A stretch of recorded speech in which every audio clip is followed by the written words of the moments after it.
Welcome to our post-game show, the post-semi-final game. We are so excited right now because Fenerbahce Beko is making to finals, and their last Final Four game was in 2018. So we have CJ McCullum with us. I'm here with David Blatt and Dana Lochkas. CJ, welcome. Thank you. Thanks for having me. It's a pleasure to be here and happy to see Fener go on to the finals. Your brother, it might be his last final game, you know. He's 38 years old. 37. I'm so sorry. Okay. He's got one more game too, doesn't he? All of the McCullums are like fine wine. They just get better as time goes forward.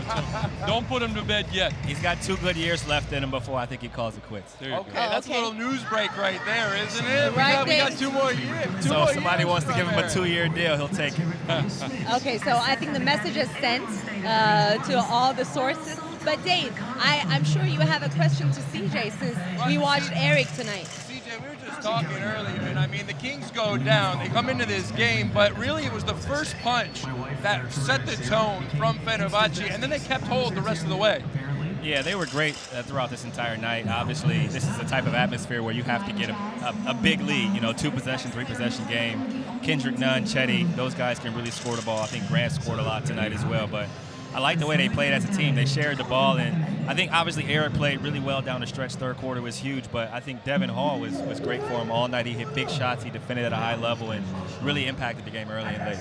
Coach, you talked about this being a sloppy game, a typical set. Oh, the Bros reunited. Good work, baby. Yes, sir. Yeah. Get in here, man. Get over Eric, here. come here. Congratulations, brother. Thank you very much. Appreciate you. How? Congratulations. How you doing, Coach? Nice to see you. Congratulations, Eric. Thank you very much. You MVP. Tonight he sure was. Wasn't he? I thought so. I thought he was the difference. Thank you. I appreciate it. You remember Well we had deserved. this interview. Eric, we had an interview 2 weeks ago. I said you signed with Fenerbahce mid-season and that you are creating miracles. And then after the third quarter, after the halftime, you stepped up. You showed the whole world of basketball how it is to feel the miracle on the court, right? Yes. I mean, I just had to be aggressive. I had to take an opportunity when it came to me. My brother and my wife told me to be aggressive. Believe in yourself, trust in what you do, and the little halftime text reminds you. So it's a little fuel in my fire right there. I got to say, it's not the first time he's done it. Maybe on this particular stage, at this particular level, but he's been doing that kind of stuff all his career, so it didn't surprise me. CJ, man, it's time to interview your brother. This is your spot right now. Come on. Yeah, I mean, the game gets off to a great start, collectively as a team, right? Devin Hall's playing well. He's knocking down shots. You guys are moving the ball. What was your mentality and mindset to start the third quarter and to finish the game? At the beginning of the game, I seen a lot of traps defensively, hard hedges. I expected it because I played 3 years without him, and he knows what I'm capable of. And there wasn't really many opportunities, so I said, I'm going to get in the paint, I'm going to create, I'm going to get guys going, I'm going to be patient. Don't force it. You're a veteran.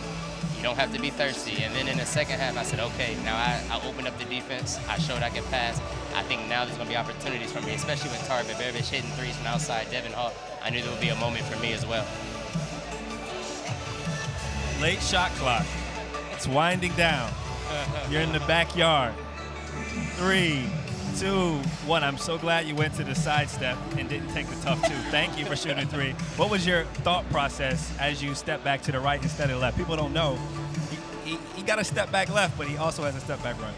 Yeah, I was thinking about when you told me to stop shooting a contested 3 right in front of the big guy, but I have a quick release, long arms, and I like that shot. And I did it on accident one time on Gabriel, and I missed it, and I said, okay, I'm not going to make that mistake again. Osman's 6'8", 6'9", so let me get a little space and get to my spot. And I was kind of glad that Wade got denied because it opened up an opportunity for me to play one-on-one. I said, yes, thank you.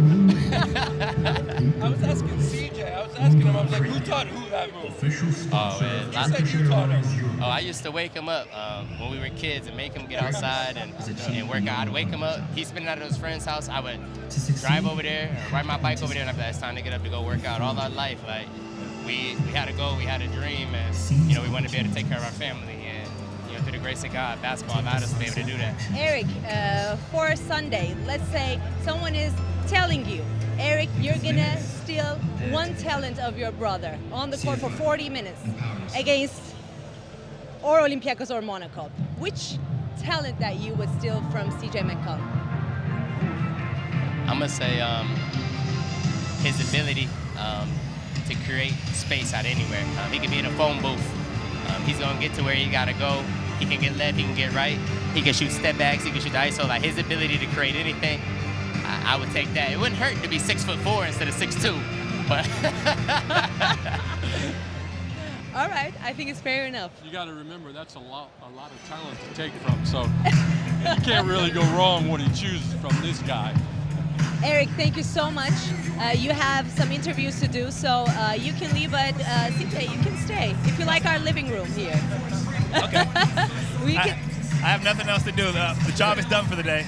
Okay, perfect. All right, thanks for having me. I Thank appreciate you, Eric. guys. And congratulations. Good luck. Thank you. Oh, don't leave me hanging on TV. You just leave me hanging on TV. Here we go. You're just saving the best for last. I knew it. CJ, which part of Eric's play that you like the most? I think it's just his confidence. Since we were kids, he's always been supremely confident in himself, his abilities. Obviously, he's still fast at 37. He still gets downhill. He can still score. But I think it's the confidence. There was never a doubt that he was going to show up and show out at this level. Obviously, he's played in EuroCup. He's been EuroCup MVP. He's won a EuroCup championship. He's played in China. He's played in Israel. He's played in Greece. And I've been traveling since 2014, watching him whenever I could. And I'm just really proud of him and happy to see him being able to show what we already knew. How do those experiences kind of build up and build up and build up? And in the biggest game probably of his life, in the semifinal of the EuroLeague, this is when he delivers, and he comes in the second half after getting blanked in the first. Yeah, we went to the beach yesterday and enjoyed ourselves, and we looked out to the skyscrapers in Abu Dhabi, and I said, look, if you would have told me when we were 10 years old that we would be flying to Abu Dhabi to watch you play basketball, and it would be a free trip, we stay in a 5-star hotel and be able to eat whatever we want, I would have said we're living the American dream. So for us, this is child's play, right? This is a game we played our whole life for free. We've mastered this craft. We put our whole life into this, and I always say the hardest part is getting here. It's easy to stay because you know what it takes in order to kind of do that. So there was never a doubt in my mind that he was going to be successful because the way we work out, the way we train, he still gets up at 4:30 in the morning to train in the summertime. So I told him, this is the easiest part of our life is playing in this game. You know, this game, this beautiful game, takes you to special places if you're willing to put in the work. Yeah. You know, guys like the McCullums, they're willing and are willing to put in the work, and obviously the results speak for themselves. But you just got to love the family aspect of this. You got to love the fact they look out for one another, that they challenge each other, and then they perform the way that they have. And it's great to have that aspect of brotherhood in the EuroLeague. It really is. So Fener sweeps in the playoffs. They booked their ticket to the Final Four. How long did it take before you had your ticket booked? So I had been eyeing it, you know, when he signed with Fener, we talked about it, and I'll never forget it. Right before I played against the Philadelphia 76ers, we FaceTimed for about 2 hours, and I was like, I think it's a good decision. Obviously, he played for Gala, he played for FS, and I've been to Fener's arena on the road, so I understand the history. And I say, look, you got a chance to win a championship. Do what you're supposed to do, and you'll win a championship, and you'll be able to cement yourself in history. And here we are today. Shout out to my wife for letting me come. You know, I got 2 kids at home, so me being out here for a long period of time is a lot of strain on her. But I told her, I said, look, my brother's going to play for 1 or 2 more years, and this is a unique opportunity for me to support him and be able to kind of share this moment that we've worked for our entire life, which is playing on the biggest stages. Coach, I want to ask you something real quick, because in the beginning of the game, if you would have told us Fener would have won, we would have thought Nigel Hayes-Davis would have been here as the MVP. I wouldn't. You wouldn't have thought it. No, but That's I told because you. You know this team so well. I would say Tarek Biberovic, to be honest, really. You know, but that was what it was about tonight. It was about the other guys. I'm not a big fan of the advanced analytics that you have in today's game. When I talk about them, I always speak to. Out of the way. Well, you know, I always believe in simplifying it, and my philosophy it goes like this: make more than you miss and take more than you give. If you look at the stat page and you want to try to derive, who the winner is or who the deserving team is. Steal the ball more, get more rebounds, make more shots. They made 7 more threes today in the game, a lot because Mr. McCullum. Well, they took double the threes, too, 17 to 34. They simplified the game. The semifinal game, trying to get to the finals of the EuroLeague, is generally a more pressure game. So it's tough for the teams to play their best basketball, but whoever handles that aspect has a big advantage, and Fener deservedly won the game.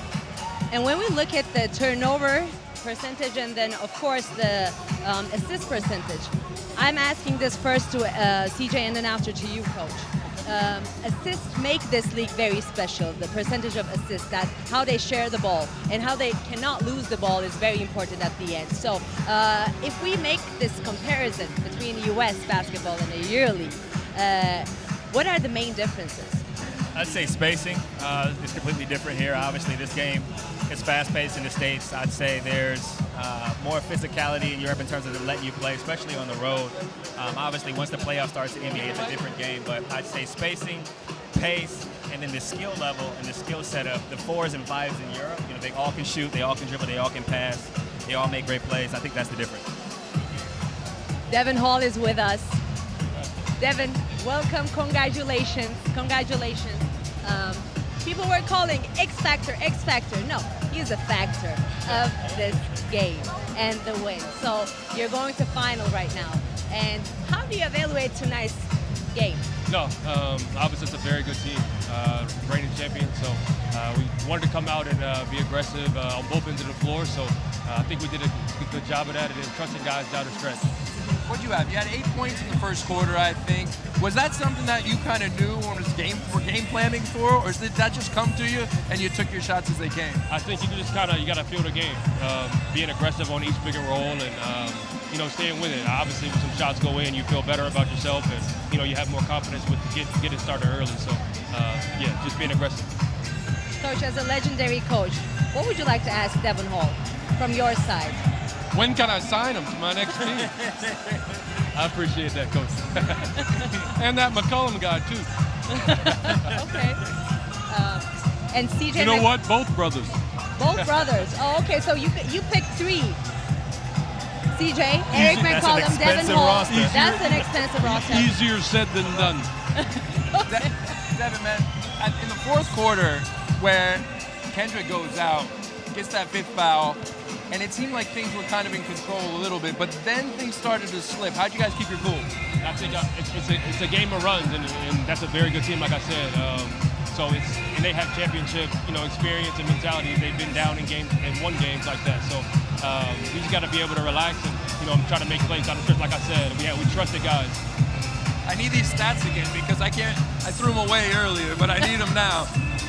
Nigel, 7 points, 3 rebounds. That speaks to the rest of the team, doesn't it? You guys don't always need him. Like last year, that was the case.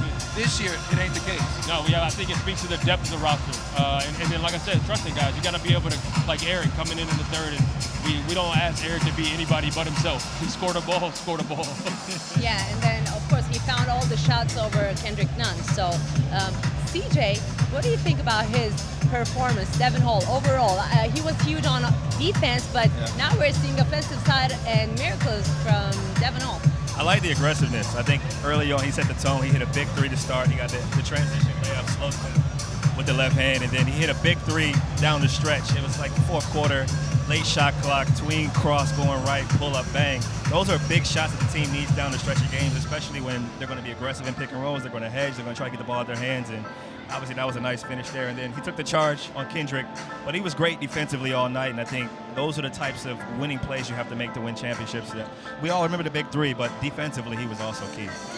Devin, in a building full, not full of Greek fans, but majority Greek fans, your guys were the loudest. Fener fans were the loudest out here. Give it up for them a little bit. Exactly. No, so we've got some of the best fans in the world, and I'm happy that they'll be able to come out here and support us, and we hope they'll be big for us on Sunday as well. Coach, I mean, you've been in this situation before. You know what it's like, especially late in the game, when you feel like things are kind of slipping away like that. What do you tell your team? And I don't know if Sada's told you guys what to do or how to handle it. I think the thing for teams and for players is to depend on their habits, things that they're doing on a daily basis, whether it be on an individual level or on a team level. You have a good degree of confidence in being able to execute on both ends of the floor because you've done it and you do it in practice, you know, and good coaching comes from making it harder in practice than even in the game, because that's what you want. Now, it's a little different in the league, in the NBA, because you don't get to practice like you do in the EuroLeague or the European game, because the season is longer, there's a few more days in between, and practices are a little bit more game-like. So the teams that practice and create habits in a positive and a consistent way generally know how to handle the key moments like you saw from Fener tonight. What's Sada say to you guys? Kind of in the But Dave, before you ask this question, we have to go to Shadas. Shadas, what we got, Sada? No. Come on, he's right over here. Come on. He's coming. We don't have to go. Since when is Coach Shot? Huh? 2 or 3 sets and then we go. Let's switch.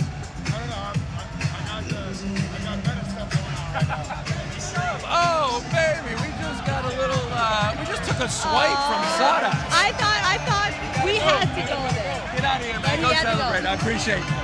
Congrats, man. Devin, congratulations again. Huge win, huge performance from you. Oh, boy. Listen to it here. You know what's happening now. Things are starting to shift focus to the next game. You know what I was thinking earlier today? What if Monaco wins this game? Everybody talked about the Greeks. What if everybody talked about the Greeks? Excuse me. What do we got? I told this. Oh, wow. Oh, here we go. Here we go. The big guy here coming through, huh? We got an extra seat for you. Brother,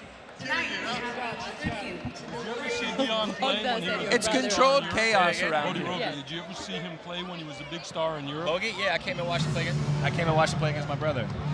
2018, I think, 17, right after they won the championship. I came and watched 2 years in a row. 2017. One of the guys that the NBA missed on. Yeah. I didn't interrupt. No, don't. You never interrupted, my man. Good to see you. Good to see you. You looking well. My God.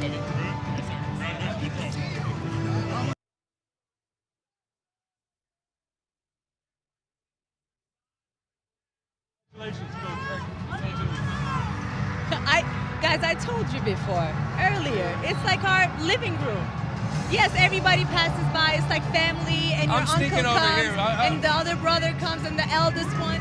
So it's a beautiful atmosphere here. It had to be a little chaotic in the pregame show, wasn't it? With everybody coming through, but I've never seen a star-studded lineup like that. Well, CJ will tell you, that's part of the beauty of the game. You know, you compete, you're after each other, you know, you're giving everything you got, but there's a feeling of community, a feeling of, you know, a real appreciation of one another, because, you know, they know what it takes to get to this level and to compete for all there is to compete for, and, you know, that lasts, that creates something that will go on for the rest of your life. When it's all said and done, you walk around every Final Four and you see all these guys who used to beat the out of each other, and they're all buddies, man. They're all hanging out, having drinks with each other. I just told CJ, you know, Dion Bodiroga.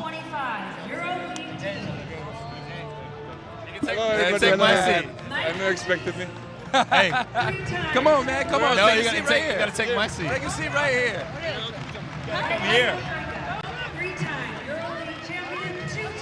And Tarek Biberovic is with us right now. With the fans, he's showing love to the fans and receiving love from the fans. Somebody on this table had you as one of the X factors of today, and I'm looking right at her right there. What is this? Can you hear? Can you hear me right now? I can hear you. Okay, perfect. This is for that. You can hear. If you You're very loud right now. Okay. Sorry. I'm so sorry. Congratulations, man. Great to see you. It's very nice to see you here.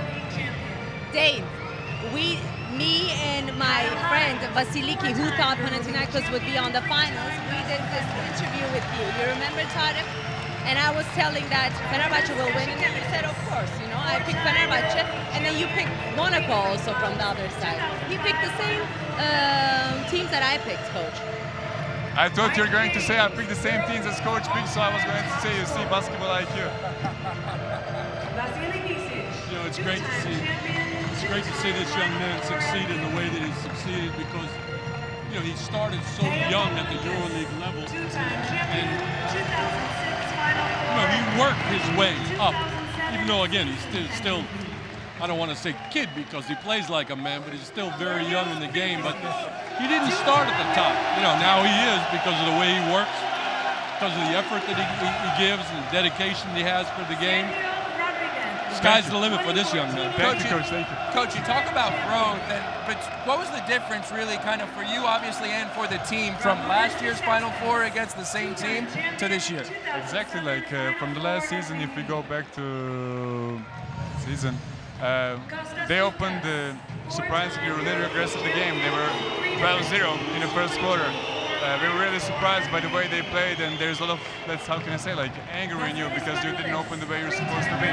So basically you're preparing yourself, your mind throughout the whole season for the moment like this. Everything is summed up in one game, so you're trying to be the best version of yourself in this game, and I'm really happy for my teams and proud of them that we succeeded to do this in this game. Hopefully going to do the same thing in Sunday.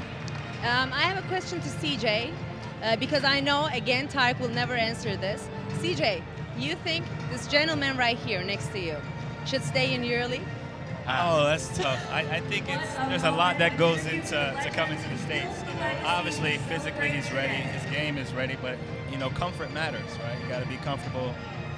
For my brother to come over here, he's leaving his family. For him to come to the States, he's leaving his family. So there's a lot that goes into that. But I think from a skill set standpoint, there's a reason why he was drafted, and there's a reason why NBA teams want him. So it's just a matter of when he feels like he's ready, but I'm sure he'll play in the NBA. And if it comes over soon, I'll play against him.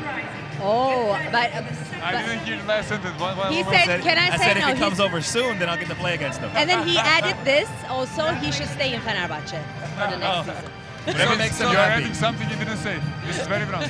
So we know who we picked earlier today. But wait, I have to say something. They will understand him wrongly. You know, I love Fener and everything, and to be honest, I don't think about the NBA right now. I swear I don't think about the NBA. I thought all my managers and agents, I don't want to talk about this topic.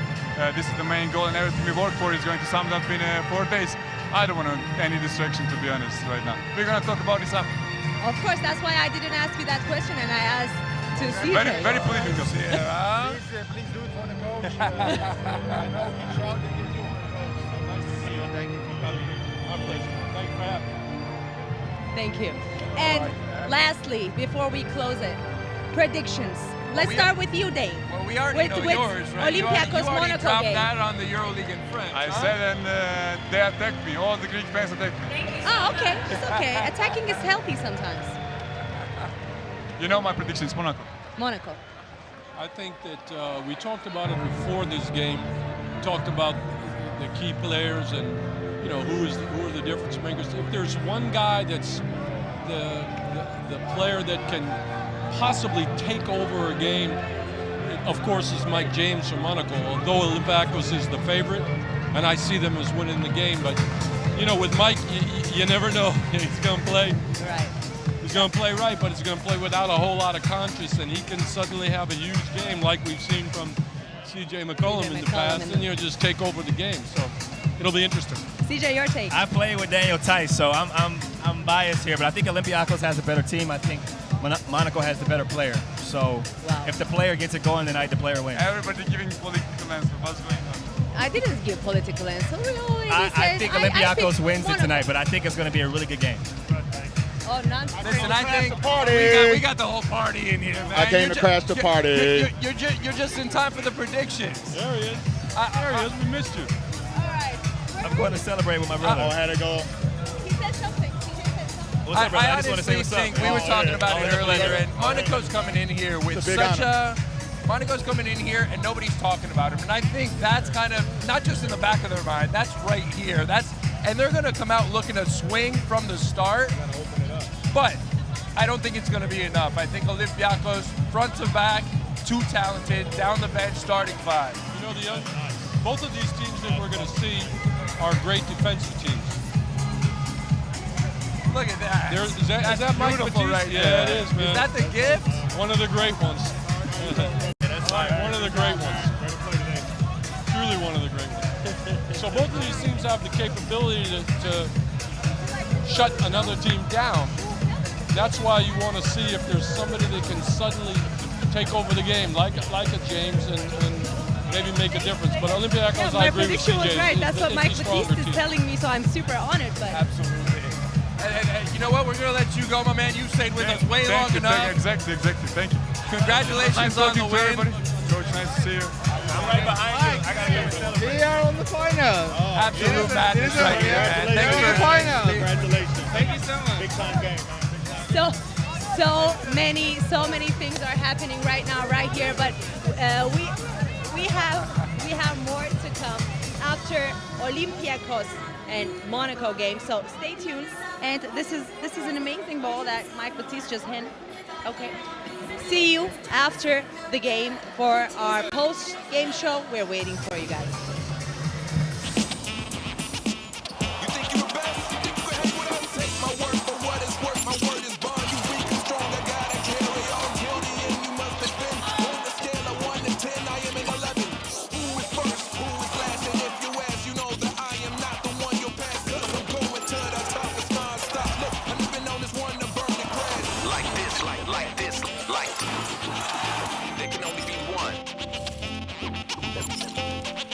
Enjoy the show.